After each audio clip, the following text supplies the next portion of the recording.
Hi everyone, welcome back to the Potsmoker's Bible. My name is Zion. I'm the author of the Potsmoker's Bible, which contains the prophetic book of Zion, where I get my name and authority. It comes from the Ketuvim, or Old Testament of the Christian Bible.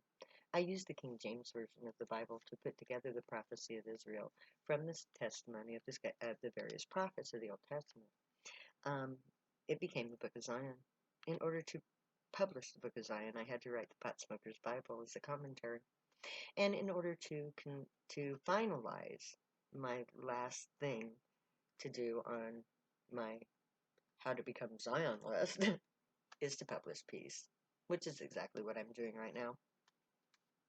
Today I'm reading to you from the 19th chapter of the Potsmoker's Bible, which contains the 16th chapter of the Book of Zion. It's called They That Hate Me.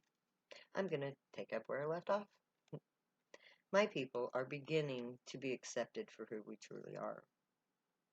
And I have to ask all you parents out there who have children who use drugs, why did you stop loving your children? How can you reject your own flesh and blood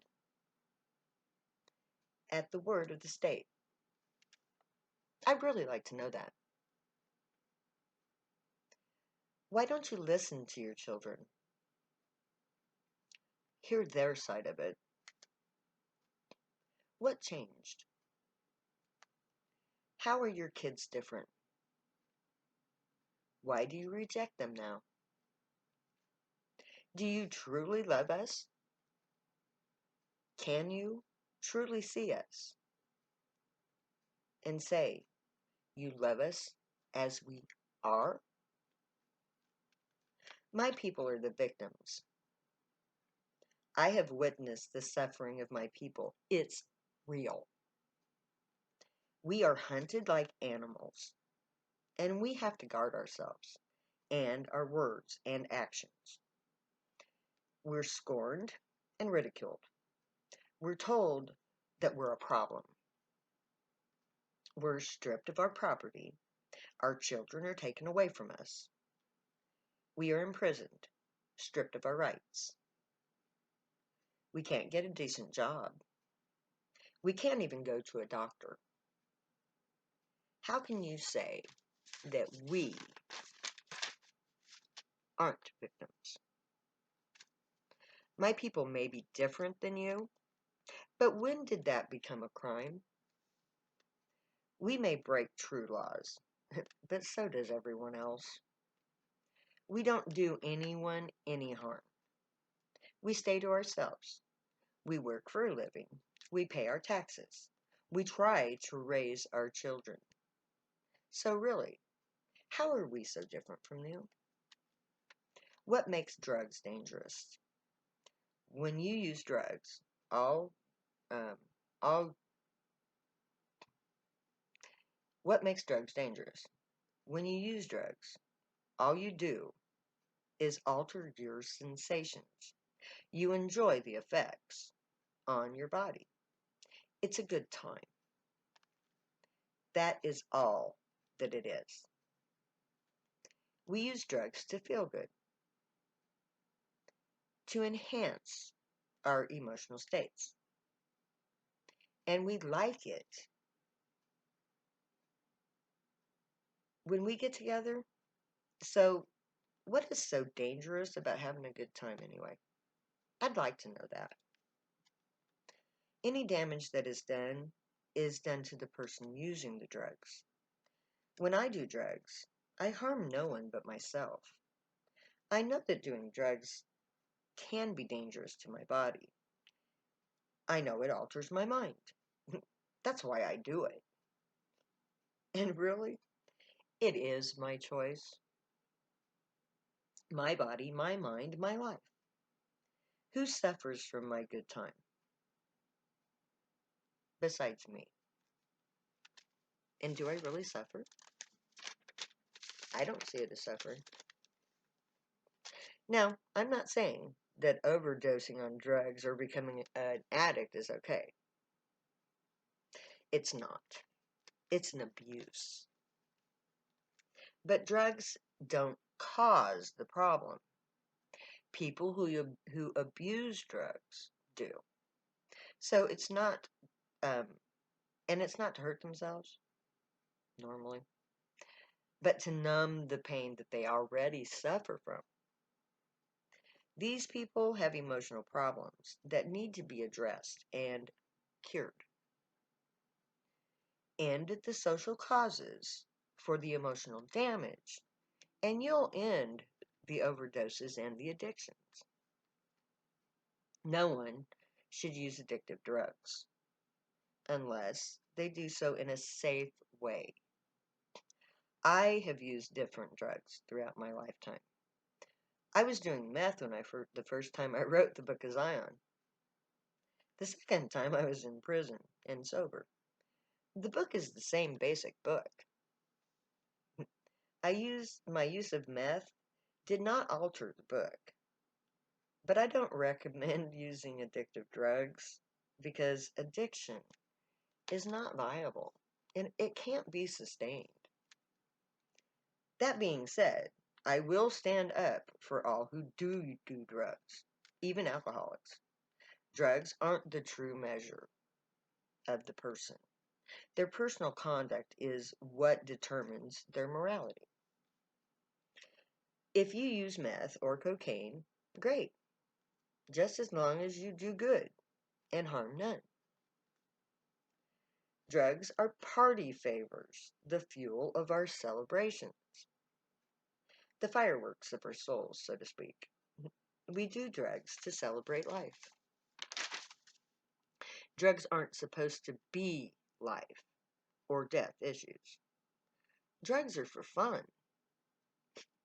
So, in essence, the state is waging a war against a minority group that it created.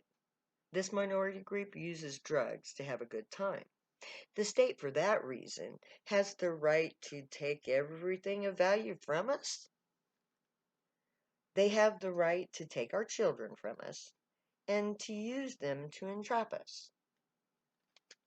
Do they also have the right to imprison us? And can they consider deadly force acceptable? They introduced us to drugs. Before 1939, no one had ever really heard about marijuana until the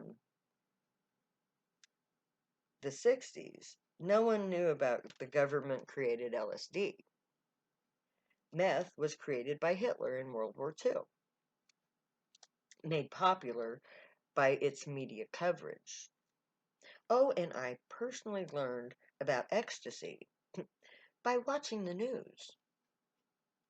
The state created and maintains the use of drugs in order to wage the war.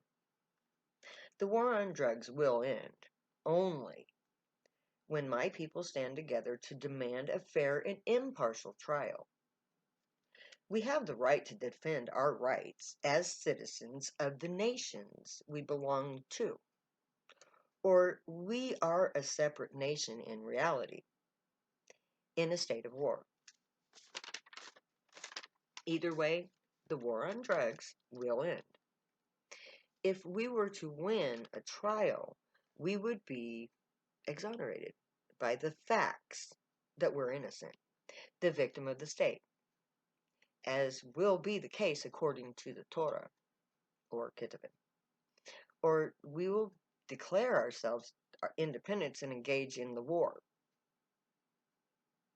But either way, the war will end. Because the war can never be won by the state. As long as drugs exist, they will be used by people who enjoy doing them. The state can't stop every person from using drugs. It's ridiculous. The idea that drugs are illegal because they are harmful is irrelevant, as long as legal drugs are found to be just as or more harmful. Alcohol is proven to be harmful on many levels. Opioids are legal drugs. In comparison, marijuana is good for you. and all other drugs are as bad as the legal ones. So, how can you use a physical harm as a factor? It's hypocritical to do so. So, in light of the truth, the war on drugs is a doomed endeavor. It can be proven that it does true harm to the victims and does greater mortal harm to all economies, forcing the taxpayers to pay for the war. The only reason the war goes on is because my people allow themselves to remain at the mercy of the state. As long as we remain compliant, the state can do whatever they dream up, but only as long as we allow it. When we say it's over, it's over. Up until now, my people have suffered in silence. But now our thoughts are changing. Our music is a warning to people. We're tired of the crap we take from everyone. We have always known that the state was wrong, but we didn't do anything about it. Until now, that is. This book is a declaration of intent. I will stand up for my people. I will enter into the fray and demand justice. I will tell our side of the story. I will fight the laws, and others will follow. I could fail. But now that my people have an example to follow, they will. Because you see, we have nothing to lose, everything to gain. The state has already taken from us everything. They are, they have, um, they have backed us into a corner, and they are killing us both figuratively and literally. We have nothing. You've already taken it from us. So what reason do we have to continue this way? You have done the very dangerous thing. You force us to defend ourselves. We have no choice but to fight back. Survival demands it. We didn't create this war. We didn't give a cause for it. But we are forced beyond endurance. Why should we not fight the war declared on us? Has there ever been a war declared that didn't get fought? What were Nixon and Reagan thinking would happen when they engaged in acts of war? The use of the word war has changed the entire meaning of prohibition. It made my people no longer citizens but foreigners, outcasts, not belonging to the state.